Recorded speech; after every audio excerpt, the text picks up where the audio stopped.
วันนี้เราจะมารีวิวนาฬิกา G-Shock X This is Never That รหัส DW 6009 TNT 24 เรือนนี้กันนะครับนาฬิกาเรือนนี้นะครับเป็นเรือนที่ทาง G-Shock เองเนี่ยได้ไปร่วมมือกับแบรนด์แฟชั่นจากเกาหลีที่ชื่อว่า This is Never That นะครับซึ่งหลายๆคนเนี่ยน่าจะเคยได้ยินชื่อกันมาบ้างแล้วนะเพราะว่าแบรนด์นี้เนี่ยเป็นแบรนด์เกาหลีที่ค่อนข้างจะมีชื่อเสียงดังมากๆนะแล้วก็มีการไปคอลแลบกับแบรนด์ระดับอินเตอร์หลากหลายแบรนด์มากๆระดับโลกเลยนะครับที่มันผ่านมาก็จะเน้นเป็นสินค้าตระกูลพวกแฟชั่นนะครับพวกรองเท้าต่างๆนานาสนีกเกอร์อะไรแบบนี้นะแล้วก็มีการคอลแลบเป็นนาฬิกา G-Shock ออกมาอยู่บ้างในอดีตนะครับโดยที่เรือนนี้เนี่ยคือรุ่นล่าสุดที่เพิ่งเปิดตัวได้ไม่นานเลยแล้วก็ผมเนี่ยมีโอกาสได้ไปเกาหลีพอดีแล้วก็ไปเจอมาโดยบังเอิญพอดีนะก็เลยได้ซื้อกลับมาซึ่งวันนี้เดี๋ยวเรามาลงดีเทลกันนะครับแต่ก่อนที่ไปดูนาฬิกานะครับให้ดูกล่องกันก่อนเพราะว่ากล่องเขาก็ค่อนข้างจะดูเก๋ๆนะคือแบบแนวรักโลกอะไรแบบนี้นะครับเป็นถุงผ้าสีครีมๆมาแบบนี้นะแล้วก็มีโลโก้ This is Never That นะครับแล้วก็จริงๆแล้วเนี่ยเซตเนี้ยมันจะขายพร้อมกับเสื้อด้วยนะครับได้เสื้อมาตัวหนึ่งไซส์ L เลือกไซส์ไม่ได้ด้วยนะครับเดี๋ยวขึ้นรูปให้ดูนะเพราะว่าเสื้อไซส์ใหญ่ผมก็เลยให้คนอื่นไปละแล้วก็ตัวกล่องด้านในเนี่ยจะเป็นกล่องแบบกระดาษแบบนี้ก็จะแบบมาง่ายๆเลยแล้วก็จะมีคู่มือนิดหน่อยประมาณนี้นะเล็กๆน้อยๆพกพาสะดวกนะครับประมาณนี้ส่วนตัวนาฬิกาเนี่ยแน่นอนว่าจุดเด่นของเรือนนี้เนี่ยคือความเรียบร้อยความมินิมอลความคลีนของตัวคู่สีนะครับเพราะว่าตอนแรกเรือนนี้ผมเดินผ่านหน้าร้านเขาโดยที่ยังไม่ได้ตั้งใจจะไปซื้อของอะไรเลยนะแต่ว่าผมก็เหลือบไปมองเห็นนาฬิกาเขาวางอยู่บนโต๊ะเรือนหนึ่งนะครับซึ่งแค่เห็นไกลๆก็รู้สึกว่าเฮ้ยมันมีความดึงดูดอะไรบางอย่างแล้วก็มีความเด่นเตะตามากๆด้วยความเรียบเนียนด้วยความที่แบบเป็นสีล้วนของเขาเพื่อนๆลองดูนะสมมติว่านาฬิกาเนี่ยถ้ามันอยู่ไกลๆอย่างเงี้ยมันก็จะดูแบบเป็นนาฬิกาสีขาวโพลนดูไม่มีดีเทลอะไรเลยนะครับไม่มีแม้แต่การสกรีนสีลงไปในร่องต่างๆนานาที่เอาไว้บอกโหมดต่างๆซึ่งปกติแล้วเนี่ยนาฬิกา G-Shock ทั่วไปมันก็จะมีการเติมสีลงไปในร่องพวกนี้ให้มันเป็นสีดำอยู่บ้างนะครับให้มันอ่านได้ง่ายแต่อันเนี้ยคือเขาเน้นดีไซน์เนาะเขาก็ไม่ได้เน้นการอ่านค่าง่ายมากอะไรนะครับซึ่งเอาจริงเขาอาจจะคิดมาว่าคนเล่น G-Shock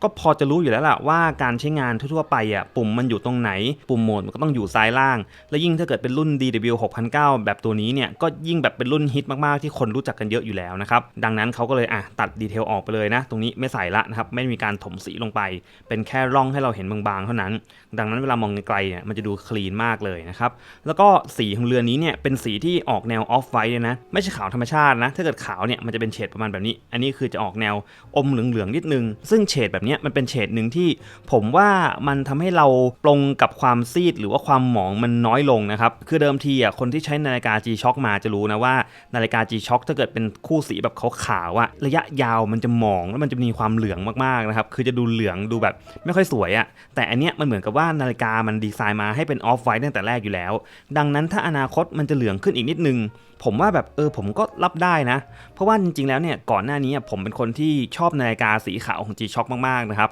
แต่ผมจะเก็บได้ไม่นานเลยเพราะว่าผมกลัวมันเหลืองอย่างตัว G-Shock ที่เป็นอายานามิเลนะครับ G-Shock Evangelion สีขาวในตำนานเรือนนั้นผมก็แบบโหชอบมากเลยกะว่าจะเก็บยาวๆตลอดกาลแต่ว่าพอมันเริ่มเหลืองปั๊บผมก็ไม่ไหวละนะครับรับไม่ได้กับความที่มันเหลืองขึ้นมาคืออย่างถ้าเกิดมันมีรอยมันเปื้อนนั่นเปื้อนนี่เนี่ยผมยังพอโอเคนะแต่ถ้าเกิดมันเหลืองตามการใช้งานตามอายุเหมือนพื้นรองเท้าอย่างเงี้ยผมแบบไม่ค่อยไหวเท่าไหร่นะครับก็เลยขายไปซะก่อนแล้วหลังจากนั้นเนี่ยผมก็แทบไม่ได้ซื้อ G-Shock สีขาวอีกเลยนะครับแล้วก็สีใสด้วยก็ไม่ได้ซื้อเลยสีใสก็เหลืองเหมือนกันแต่ว่าเรือนนี้เนี่ยต้องบอกว่าเป็นเรือนที่โอเคทำให้ผมกล้ากลับไปซื้อเรือนที่มันออกไปทางโทนขาวโทนแบบสว่างๆอีกครั้งนะก็ด้วยเฉดที่มันออฟไว้นี่แหละทำให้แบบโอเคอนาคตมันจะเหลืองขึ้นก็พอรับได้แล้วล่ะนะครับไม่น่าติดอะไรมากแล้วก็ด้วยดีไซน์ของเขาเนี่ยที่มีการเปลี่ยนโลโก้ G-Shock ด้านในเป็น This is Never That แบบนี้เลยนะครับก็เป็นโลโก้แบรนด์เขาเลยนะแล้วก็เอามาใส่ในแบบนี้เนียนๆเลยซึ่งแบบ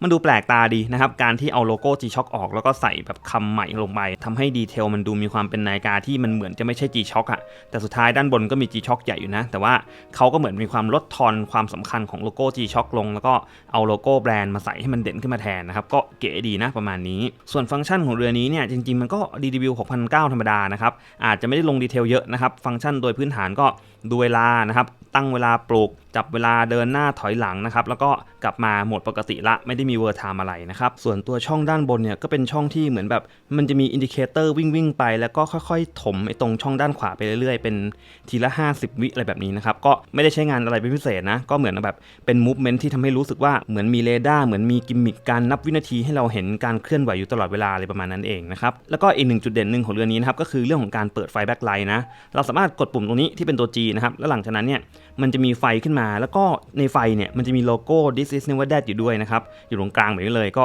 เท่ๆเลยนะส้มๆก็ดูเวลาที่มืดก็ง่ายนะครับแล้วก็หน้าตาเนี่ยดูเท่มากๆเวลาเปิดไฟรายละเอียดตัวสีสันตัวดีไซน์ก็ประมาณนี้ส่วนฝาหลังก็มีโลโก้ This is Never Dead มาตรงนี้ด้วยนะครับแล้วก็มีสเปคบอกไว้ว่าเป็น Stainless Steel Back การกันน้ำเนี่ย20 บาร์หรือว่า200 เมตรก็แช่น้ำโดนน้ำได้เต็มที่เลยนะครับส่วนขนาดเคสไซส์ค่อนข้างจะใหญ่หน่อยนะอยู่ที่ประมาณ45มิลแล้วถ้าเกิดวัดแบบจากตัวที่มันยื่นที่สุดจากซ้ายไปขวาเนี่ยมันจะไป49ไปปลายเลยนะครับตีว่า50เลยก็ได้ส่วนความหนาเนี่ยจริงๆทรงเคสมันวัดยากเพราะว่ามันจะมีด้านล่างที่แบบมันยกขึ้นมาด้วยแต่ถ้าเกิดวัดจากส่วนที่แบบมันเป็นพื้นที่มากที่สุดเนี่ยมันจะได้ประมาณ 16.4 มิลซึ่งก็ถือว่าใหญ่นะครับตามสไตล์ DW 6009 อยู่แล้วส่วนลักทูลักไม่ต้องพูดถึงนะครับกลางนะครับกลางมากๆเลย66มิลนี่คือ G-Shock คลาสสิกมากๆอ่ะความหนาความใหญ่ประมาณแบบนี้นะครับมันเนี่ยดั้งเดิมคือแบบนี้เลยส่วนน้ำหนักก็ออกมาเบาๆนะครับอยู่ที่ประมาณ67 กรัมเท่านั้นนะ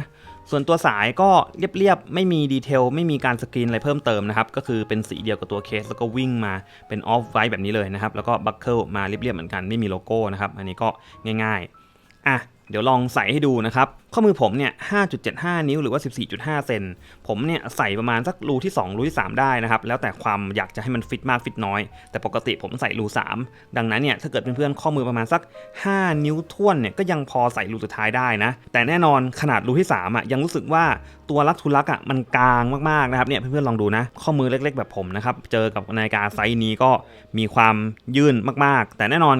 คนเล่น G-Shock เขาไม่น่าจะซีเรียสเรื่องพวกนี้กันนะอย่างผมเองอ่ะผมก็ยังไม่มี G-Shock อันไหนที่มันเข้าข้อพอดีเป๊ะๆนะครับ G-Shock ยังไงมันก็ต้องแบบเป็นนาฬิกาโอเวอร์ไซส์นาฬิกาแฟชั่นอยู่แล้วอ่ะดังนั้นมันก็จะออกมาประมาณแบบเนี้ยซึ่งก็โอเคก็กลางแหละแต่ว่ามันก็เป็นนาฬิกาเลซินแฟชั่นดูมีความวัยรุ่นดูเท่ๆหน่อยนะครับดังนั้นความกลางไม่น่ามีผลอะไรมากแต่ถ้าเกิดเพื่อนๆข้อมือใหญ่นะครับข้อมือ7นิ้วอัพอะไรอย่างเงี้ยผมว่าใส่เรือนนี้โอ้โหสนุกแน่นอนนะครับฟิตติ้งจะดูดีดูเข้ากับข้อมือมากๆเลยส่วนเรื่องสีสันต้องบอกว่าถึงแม้ว่ามันจะเป็นสีที่เอาจริงๆนะหลายๆคนอาจจะมองว่า